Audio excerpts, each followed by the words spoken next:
Buenas tardes a todos. El día de hoy damos inicio con la tercera sesión de la materia de Derecho Procesal Penal, con la segunda sesión de la materia de Derecho Procesal Penal, en que entraremos a lo que es la preparación de la acción penal. Debo manifestarles que se va a adecuar, en este caso, a las exigencias actuales, a la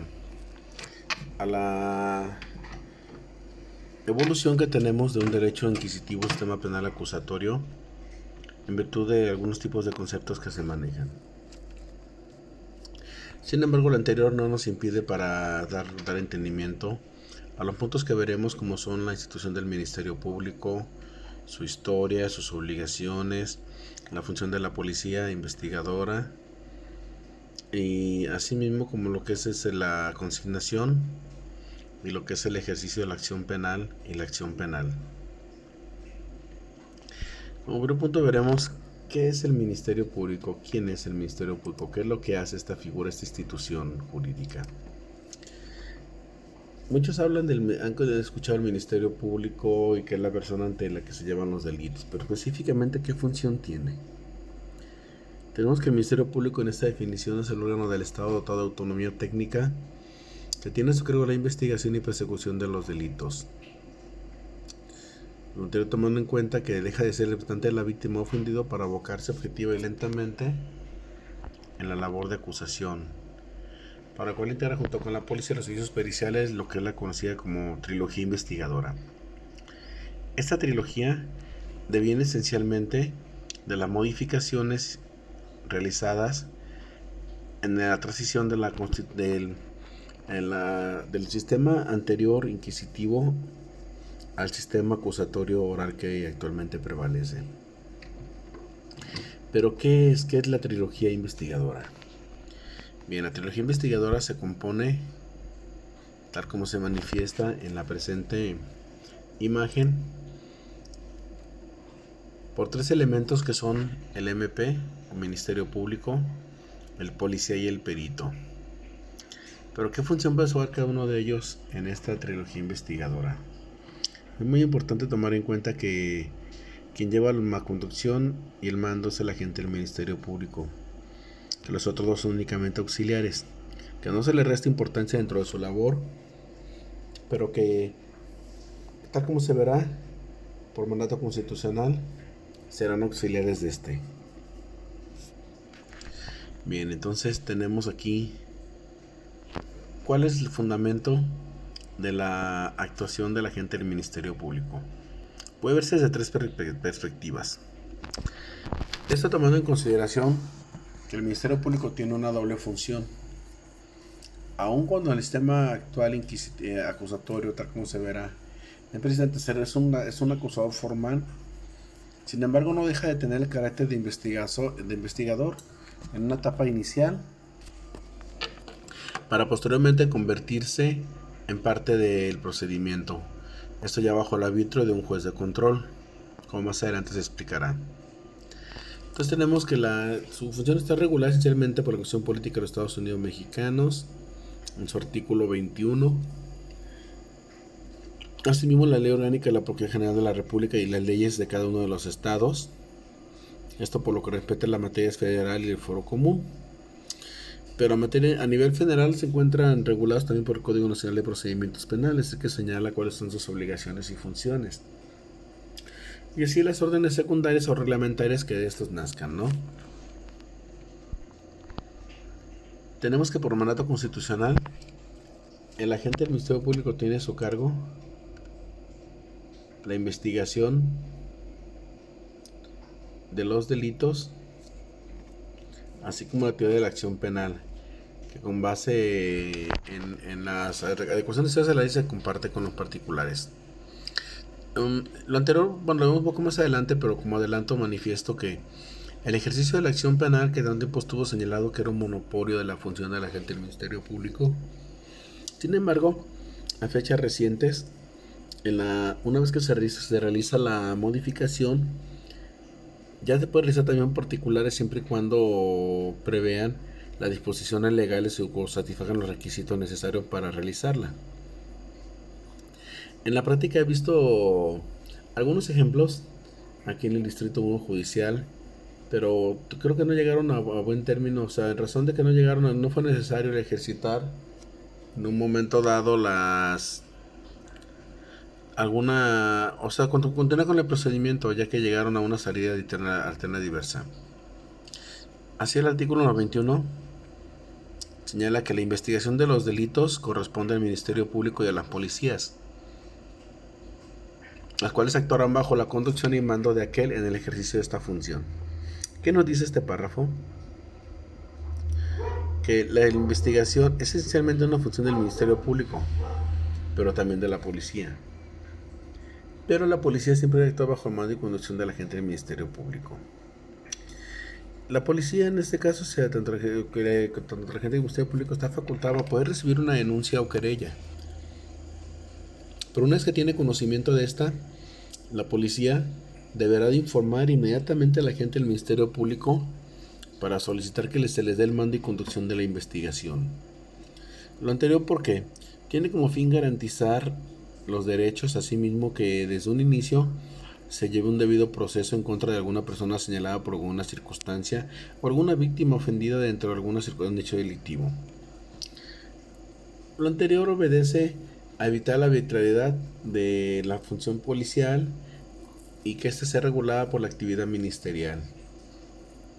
Entonces, en la práctica, una vez que un agente de policía, ojo, aquí el artículo 21 no habla únicamente de la policía judicial, aunque esta es la que tuvo bajo el mando y conducción del agente del Ministerio Público. Sin embargo, la policía preventiva o policía vial, acorde a la reforma, tienen las facultades de realizar, en este caso, recibir una noticia delictiva, bien sea por querella o de oficio, y tiene la obligación de dar inmediatamente el aviso al fiscal para que éste le dé el mando y conducción, tal como señala el artículo 21 que estamos hablando de la Constitución Política de los Estados Unidos Mexicanos.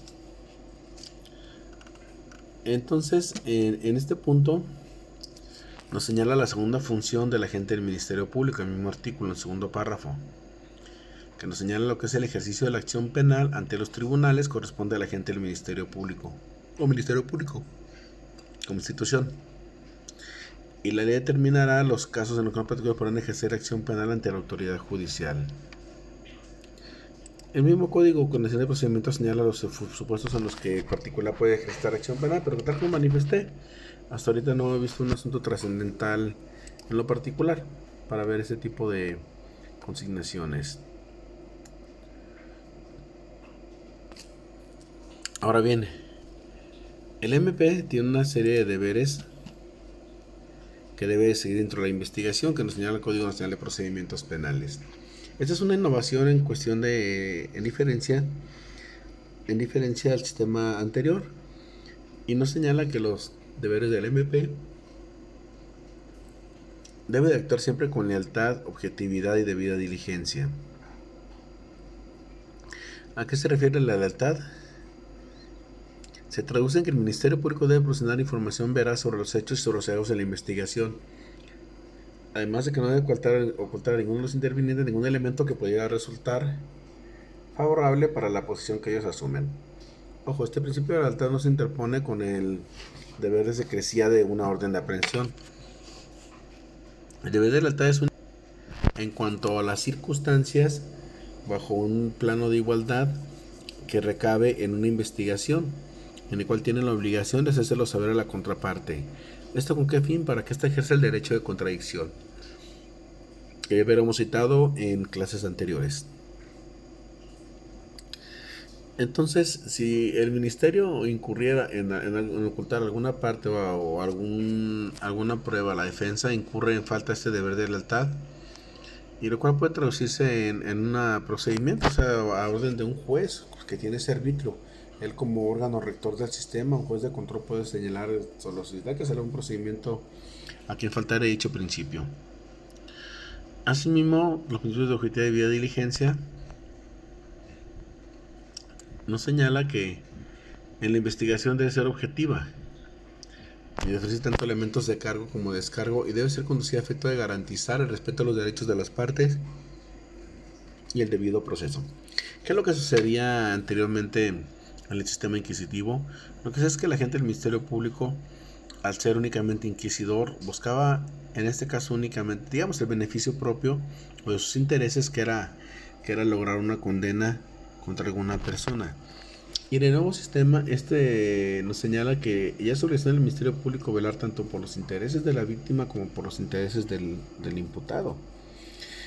O sea, no defendiéndolo, sino en razón únicamente de velar que no se le violen sus derechos, y que si no existen elementos para tener por debidamente sostenida una acusación o una imputación, que veremos más adelante a qué se refiere, entonces es su obligación de él proceder e informar a la autoridad correspondiente de dicha circunstancia.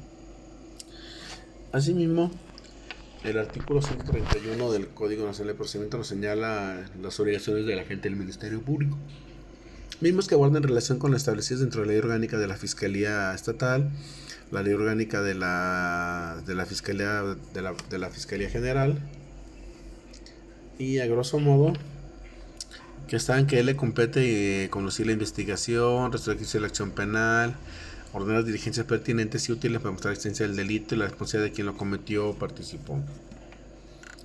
Y ya en específico nos señala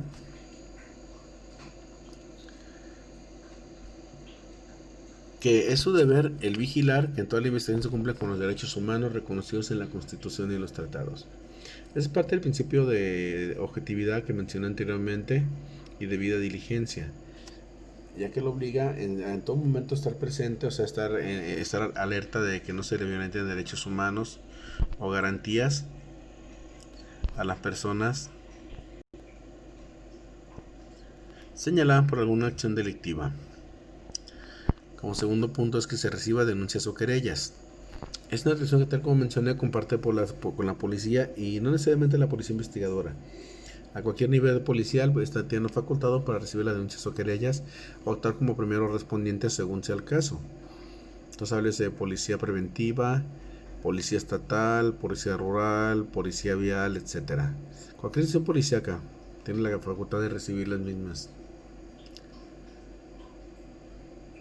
Nos señala que tiene la obligación de ejercer la conducción de mando en la investigación del delito. La policía, no obstante tener la preparación debida para señalar cuáles son las actuaciones que se deben de realizar, sin embargo no pueden actuar de motu propio, están impedidos a efecto de evitar situaciones arbitrarias. Entonces, en dicho caso, es obligación del Ministerio Público de proporcionar el mando y conducción. ¿Qué es el mando y conducción? Te va a decir cuáles diligencias van a ser necesarias realizar, y lo va a requerir para que en caso de flagrancia, a la debida diligencia, a la debida prontitud, entregue los datos a los cuales tenga acceso. O bien en su momento inclusive puede solicitarle al policía que se encuentra en el área que haga los oficios necesarios o los requerimientos para conseguir el auxilio de los elementos periciales. Asimismo, es su deber ordenar o supervisar la aplicación y ejecución de medidas necesarias para que no se pierdan los indicios. Recordemos que en el nuevo sistema la prueba ya pasa por distintas etapas y puede ser de un indicio se puede convertir en una prueba plena dependiendo el manejo que se le dé. Entonces es deber del Ministerio Público tener presente, y en este caso requerir a los auxiliares en la impartición de justicia, o bien sean periciales o bien sean policías ministeriales o de cualquier otra índole, para que tengan el debido cuidado en el embalamiento y preservación de los indicios. Esto con el fin de que puedan constituir una prueba fehaciente en un momento dado a la hora de un juicio. Es decir, que el indicio se convierta en un medio de prueba, en un dato de prueba, a su vez en un medio de prueba y posteriormente una prueba suficiente para los fines que busca. Como siguiente punto tenemos que también es obligación del Ministerio Público ordenar a la policía los actos de investigación, practicar las diligencias necesarias para obtención de datos de prueba. En este punto, el orden de la policía puede ser desde el mando y conducción, tal como en caso de flagrancia y dentro del informe policial homologado, o bien en su momento en aquellos casos que están siguiendo por una denuncia o querella y que siguen investigaciones en los cuales no hay flagrancia, pero hay una acción delictiva. Entonces el Ministerio Público tiene la obligación de ordenar todo lo que sea necesario. Nos señala este también que tiene la visión de instruir a la policía acerca de la legalidad, pertinencia, suficiencia y contundencia de los indicios recolectados o por recolectar, aplicando las medidas de preservación y procesamiento de los indicios. La preservación y procesamiento se refiere a tal como manifesté en darle una trazabilidad, es decir, quienes intervinieron en la recolección del dato, si este fue debidamente embalado, si en el caso de aquellos que requieran cadena de custodia, esta se llena debidamente, si es una buena inscripción, es un levantamiento adecuado, etcétera. Y en cuanto a la policía, ustedes conocen sus funciones, saben que debe hacer la legalidad y pertinencia. Esto se les da a través de cursos que imparte la institución, en este caso las fiscalías. Como siguiente punto es solicitar al órgano jurisdiccional la actuación de actos de investigación. Hay actos de investigación que requieren el control judicial, como por un ejemplo una toma de muestra de sangre de un imputado o de un tercero, es un acto que requiere la autorización judicial. O otro ejemplo podría ser también contra la supervisión de unas cuentas bancarias, es un acto que también requiere autorización judicial. Entonces el Ministerio Público tiene la obligación, porque de hacerlo sin esta autorización se incurre una nulidad de la prueba que puede ser alegada por la contraparte. Como siguiente punto es obligación ordenar la detención de imputados cuando proceda, o solicitar la orden de aprehensión o de comparecencia según sea el caso.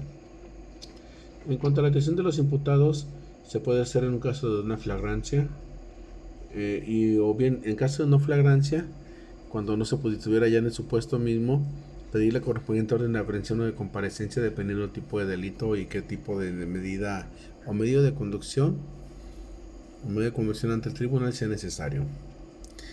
Asimismo, es obligación de promover la aplicación de mecanismos alternativos de solución de conflictos o formas anticipadas de terminación del proceso penal. Si la gente del Ministerio Público aprecia que el delito puede tener una salida alterna diversa, como puede ser una suspensión condicional del proceso, un acuerdo reparatorio, es obligación promoverlo. Lo anterior, reitero, no es que esté actuando a favor del imputado, sino que esto es a fin de velar por las garantías de todas las partes y en un debido proceso. También, como se señala, puede ser una forma anticipada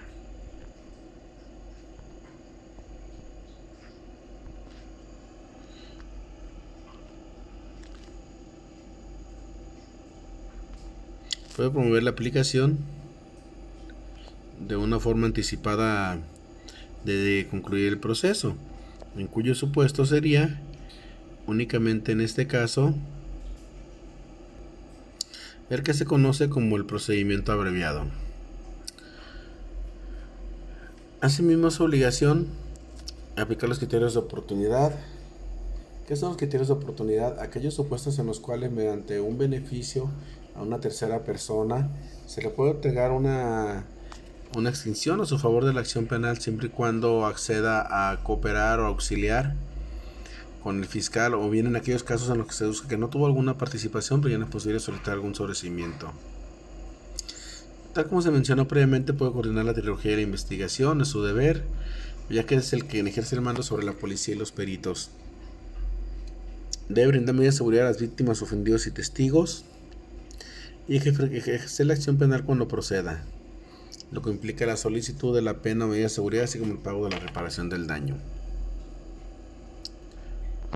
De lo notado se desprende que el Ministerio Público, como organizador de la Procuración de Justicia, debe tratar con apego a los principios de legalidad, profesionalismo y respeto a los derechos humanos reconocidos por la Constitución de los Estados Internacionales, y mantener una carpeta de investigación en forma técnica que será un apoyo en el desarrollo del procedimiento referente a las tres etapas que lo conforman.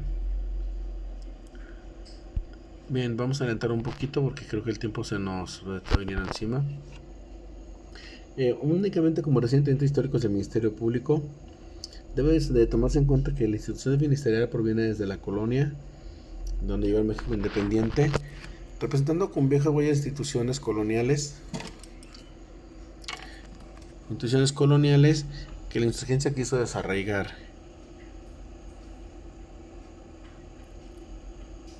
Pero que persistieron en razón del derecho común y la organización judicial.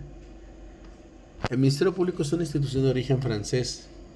Encontramos su primer antecedente en la Francia de Felipe el Hermoso, dictada en la ordenanza dictada en el año 1503. Durante la Revolución Francesa hubo algunos cambios que se vieron reflejados en el Código de Instrucción Criminal en la Ley de Organización Judicial del 20 de abril de 1810.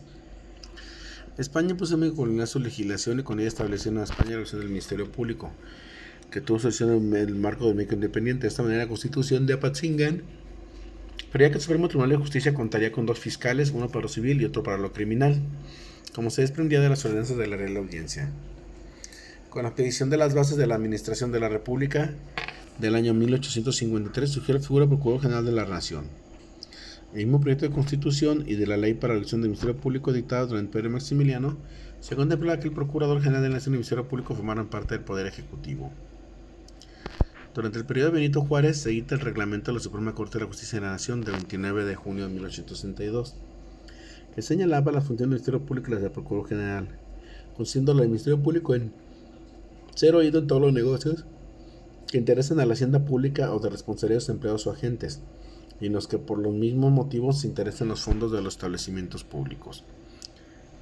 Sin embargo, dicho ordenamiento, con las consecuentes reformas, se separa el Ministerio Público y Procurador General de la República de la Suprema Corte de Justicia, para hacerlos depender al 100% ya del Poder Ejecutivo. Y además se emplea por primera vez la expresión Ministerio Público en el texto constitucional. Pero no fue hasta el año 1900, con la reforma porfirista, que se estableció a nivel constitucional que los ministerios públicos y el Procurador General de la República serían designados directamente por el Poder Ejecutivo.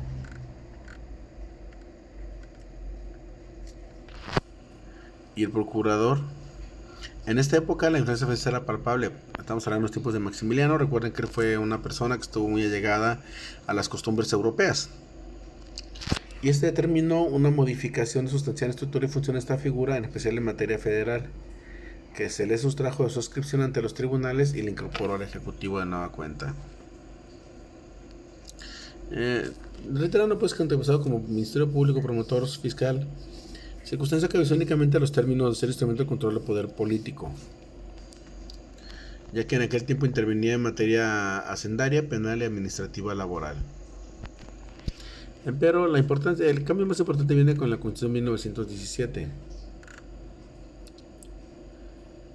en la cual señala que al finalizar la Revolución Mexicana, los debates de la atribución y funcionamiento del Ministerio Público se volcaron con muchos tintes de un Estado protector, garante y vigilante de la legalidad y beneficio de la sociedad nacionalista mexicana.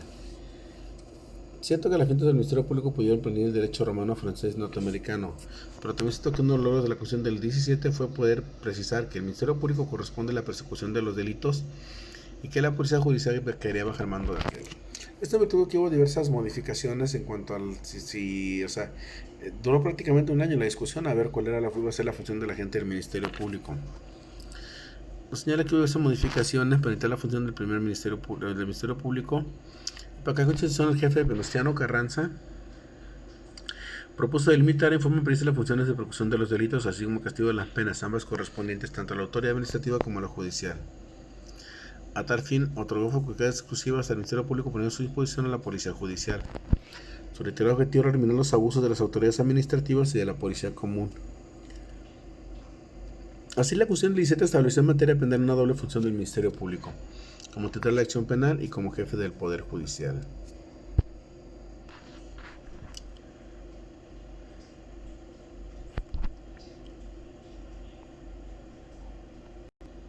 Con lo anterior, se quedó relegado exclusivamente para el Ministerio Público la investigación de los delitos, como apoyo a la policía, con el apoyo de la Policía Judicial. Y en ese caso, el Ministerio Público interviene como autoridad, auxiliado de la Policía Judicial y de los elementos periciales para investigar y obtener la verdad científica, técnica y jurídica de los hechos que le han sido puestos en su conocimiento, en virtud de constitutivos delitos y en agravio de terceros. Lo anterior, obligado a velar por la legalidad y preservar los derechos de los humanos y conducir las investigaciones. Pero bien, lo anterior viene fundamentado, tal como manifiesta en el artículo 21 de la Constitución Política de los Estados Unidos Mexicanos, que a grosso modo nos manifestará que otorga el poder a la policía, al poder, que otorga al Poder Judicial de la Federación la atribución de imponer las penas, que anda a cargo del Ministerio Público la atribución, la función de perseguir los delitos, con el auxilio de la Policía Judicial.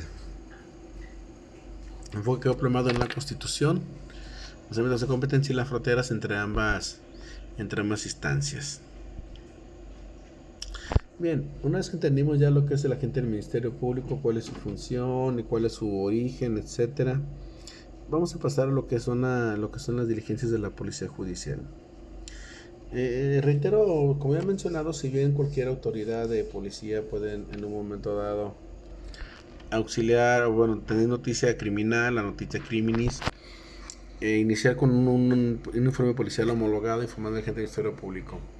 Pero aquí radica esencialmente la función de la policía judicial o investigadora, que es la que conocemos aquí como se le denomina aquí en el estado, ya que se actúa exclusivamente bajo el mando del Ministerio Público, es decir, es independiente de las policías comunes, preventivas, etcétera, o estatales o rurales, sino que su función es únicamente auxiliar a la gente del Ministerio Público, o bien al juez, como veremos más adelante.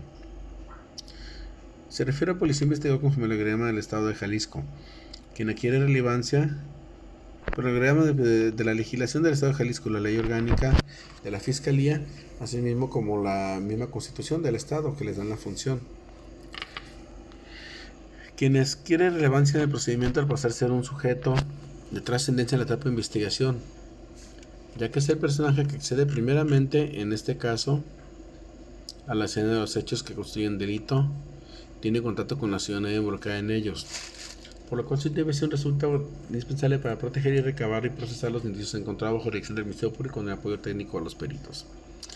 En el anterior sistema recuerdo mucho que la función del Ministerio Público era investigar los delitos, pero no tenía, había circunstancias en que la policía no tenía la facultad pues de investigar por la cuestión del orden del Ministerio Público. En el nuevo sistema no, o sea, prácticamente el agente del Ministerio Público se convierte en un ente de oficina que en pocas ocasiones requerirá irlos a los lugares donde hubo una acción delictiva, ya que se queda todo a través de la policía y bajo el mando y conducción que les entrega a estos.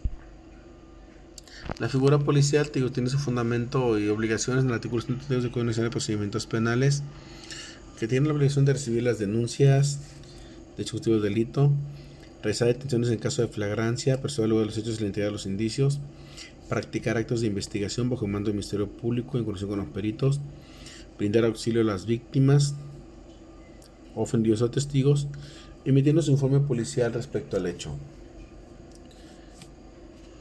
Todo lo anterior lo debe hacer de manera técnica y salvaguardando los derechos fundamentales garantizados por la Constitución. Es decir, esta modernización de la policía en el procedimiento penal, la policía judicial o investigador, en este caso en específico, su apoyo es 100% a la gente del Ministerio Público, ya que sobresale su trámite en contacto con la investigación, se convierte en los ojos del Ministerio Público dentro de la investigación, aunque su coordinación es muy esencial para el logro del éxito de la investigación.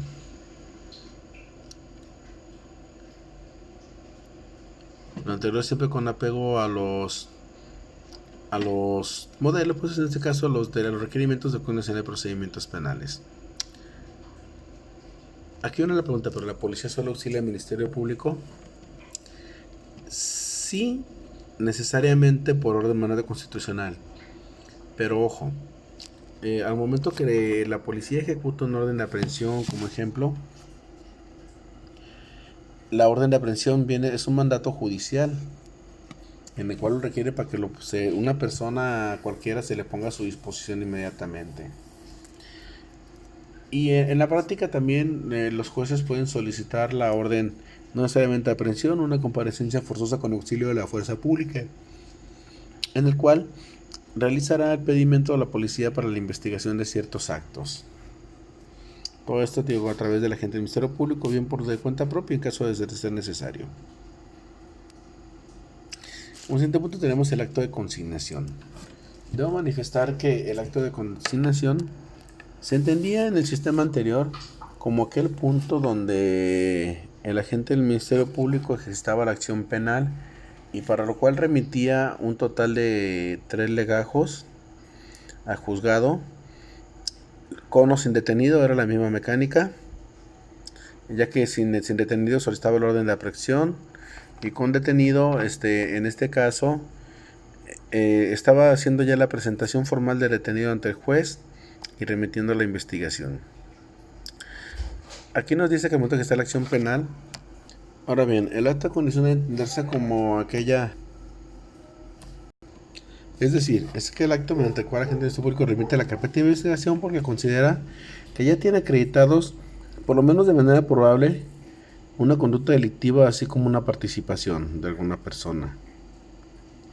Con lo cual pone en marcha la actividad jurisdiccional y de inicio a un proceso.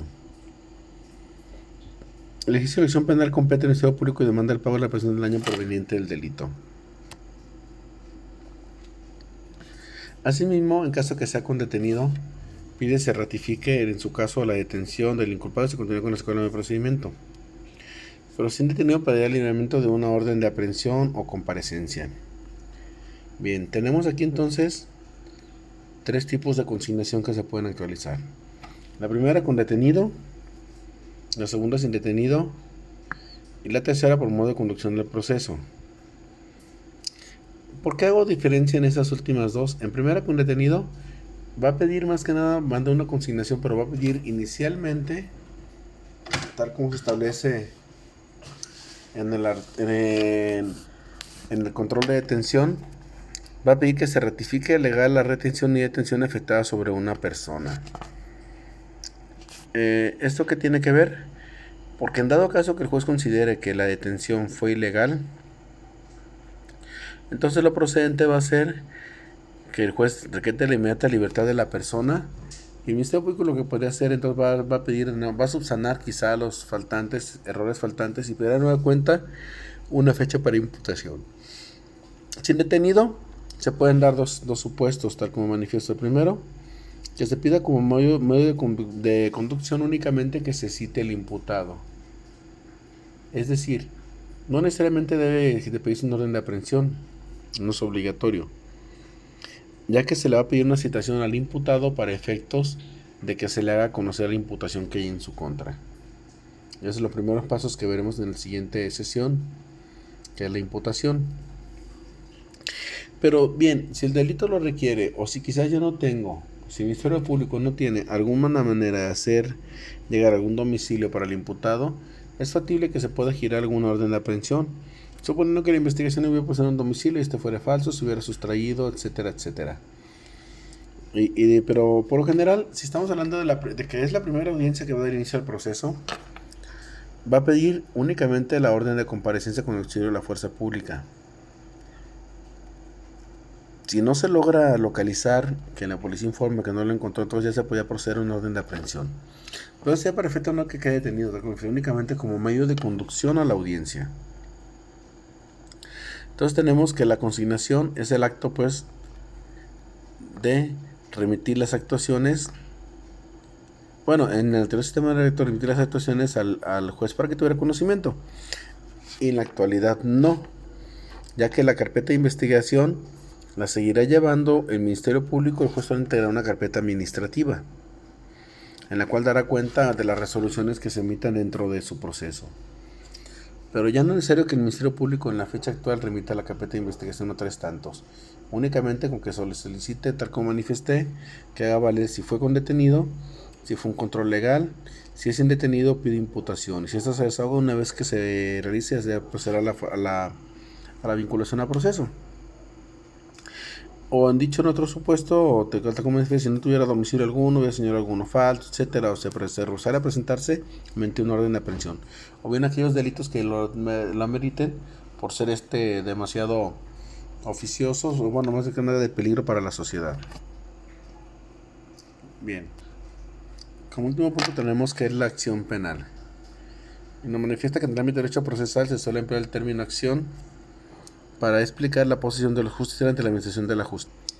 Es decir, para hacer referencia a los derechos que el Estado reconoce a los ciudadanos como consecuencia del monopolio estatal, de la función jurisdiccional y de la correcta provisión de la autotutela.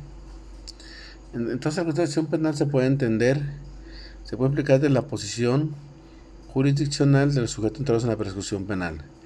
El Ministerio Público, tal como manifesté, si bien puede tener el monopolio de la acción penal, sin embargo, esta no está debidamente ya única para él, puede ser también una acción penal particular. Aún así, como tal como manifesté, en la práctica el 99% de los asuntos, si no es que más, 99.9% los lleva la gente del Ministerio Público.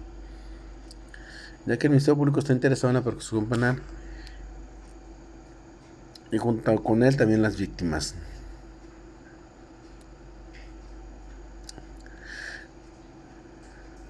Como contrapartida, sí mismo el Estado reconoce la admisión de una acción penal cuando contiene un poder de acusar. En el ámbito del derecho penal, sabemos que la acusación de delito o falta no otorga a ningún sujeto jurídico particular un derecho subjetivo de castigar al delincuente. Lo mismo que sucede respecto del Estado. Aunque sea que el Estado es titular del jus punendi, lo cierto es que no trata un derecho subjetivo en sentido propio, sino más bien un deber del Estado en dar la respuesta legalmente prevista a las conductas delictivas. Si la acción penal es de naturaleza procesal cuyo ejercicio incumbe el Ministerio Público y por lo mismo se afirma que es la única institución que tiene exclusividad y no monopolio sobre el ejercicio de esta acción. Eugenio Florian define la acción como el poder jurídico de excitar y promover la decisión del órgano jurisdiccional sobre una determinada relación de derecho penal. Y paralelamente la acción penal consiste en que la actividad que emplea con tal fin, la acción domina y da carácter a todo el proceso, lo inicia y lo hace avanzar hasta someta que es la sentencia. Efectivamente, el ejercicio de la acción penal es el que da inicio al proceso, es el parteaguas, e inclusive puede dar a una suspensión de la prescripción, como veremos más adelante. La acción penal está evita por el artículo 21, ya mencionado en su fracción segunda, y es única en zona porque tengo que confundirla con la acción civil, que también es una connotación distinta. La acción penal consiste en provocar la actividad del órgano jurisdiccional para que éste aplique el derecho penal a un caso particular y concreto. El ejercicio de la acción penal, que se da cuando el Ministerio Público consigna la averiguación previa al juez competente, previa la satisfacción, bueno, en este caso ya la carpeta de investigación, nace con el artículo 16 constitucional, es decir, que se contiene acreditado la posibilidad de un delito, la posible relación de hechos delictuosos y la probabilidad de que una persona lo cometió. Vemos por último las características de la acción penal. En primera, debo manifestar que la misma es pública porque, tal como sabemos, proviene del derecho público y tiene satisfacción de interés colectivo o público. No obstante que yo no he ofendido, sin embargo, lo que se busca con el derecho penal, recordemos que es el bien común y la paz de una sociedad determinada. Por lo tanto, es una acción pública. Asimismo, porque es como se hace valer el derecho público del Estado mediante la aplicación de la pena a la persona quien ha cometido un delito señalado como tal en la ley. Asimismo, es única porque abarca todos los delitos cometidos por el sujeto activo que no hubieran sido juzgados, es decir, comprende todos los delitos cometidos en un concurso real o ideal. La acción penal representa el derecho de la sociedad para pedir el castigo de aquellos que con el delito rompen la paz y tranquilidad social, y es única porque solo hay una acción penal para todos los delitos, salvo caso de los delitos de distinto fuero o competencia. Es decir, es única en razón de que no estar quitando acción penal a cada rato, porque también se rompería con el principio non bis in idem previsto por el artículo 23 constitucional. Por lo tanto, con un solo ejercicio de acción penal basta para concentrar todos los delitos, con independencia pues de que se investiguen de otras distintas figuras delictivas de una misma persona, que a lo mejor no están debidamente acreditadas. Pero por sí, por las acreditadas ya es única, no hay otra, no es necesario quitar en cuenta una acción penal.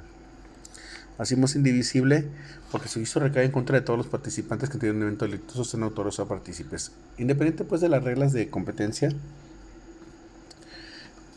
tenemos que es indivisible en razón de que si varios autores participaron con distinto grado de participación en hecho delictivo, se ejerce una acción penal contra todas las mismas personas. Claro, están debidamente identificados, pero de cualquier manera, en caso de que identificados y que el representante se logre su identificación o se acredite su participación, la acción penal sigue siendo la misma porque van a ser por los mismos hechos. La teoría es un principio de utilidad práctica y social por necesidad de perseguir a todos los sujetos en la cuestión de hechos delictivos, salvo caso de una exclusión de delito, o sea, como puede ser una en este caso por materia o por fuero. Asimismo, la acción penal contañe únicamente la persona que hubiese cometido el delito, pero no puede trascender a los familiares o seres queridos de estas personas. Va únicamente contra la persona que lo cometió. Asimismo, se señala que no es discrecional, ya que significa que la acción penal no está sujeta a que discreciones del Ministerio Público el ejercito no, ya que si se encuentra acreditado el cuerpo del delito que trata y la probable responsabilidad, no está facultado por tener ese ejercicio, ni por razones de carácter político, conveniencia ni otra índole, ya que la acción penal no es propiedad del Ministerio Público, sino de la sociedad, por tanto no puede disponer de ella a su antojo o capricho. Si el Ministerio Público sin caso se abstiene a agitar la acción penal, existen mecanismos actualmente ante un juez de control o un juez de amparo para hacer valer ese derecho. Yo como víctima puedo solicitarlo. No dice la que la acción penal es retractable, algo que es un poco discutible porque la verdad en la práctica no lo he visto, es decir, que el Ministerio Público se desista, pues no, ya que para un desistimiento de la acción penal tiene que haber la autorización del fiscal en este caso, y como son cuestiones de orden público, siempre va a haber una víctima que se va a oponer a dicha postura.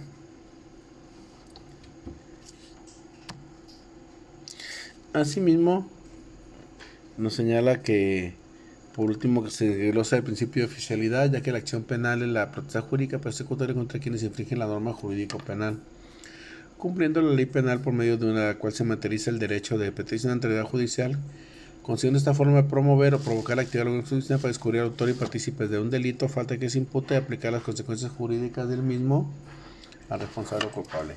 Este principio tiene que ver más que nada esta característica en razón de que una vez iniciada la acción penal, el juez no puede desistirse de motu propio si es que yo no continúo conociendo, sino que debe requerir, en este caso, a los órganos participantes para que haga o de misma oficidad hacer valer las etapas procedimentales necesarias. Bien, pues con eso terminaríamos lo que sería la segunda sesión y damos continuidad la próxima semana ya con las siguientes etapas del proceso y el procedimiento penal. Por su atención, muchas gracias y hasta la vista.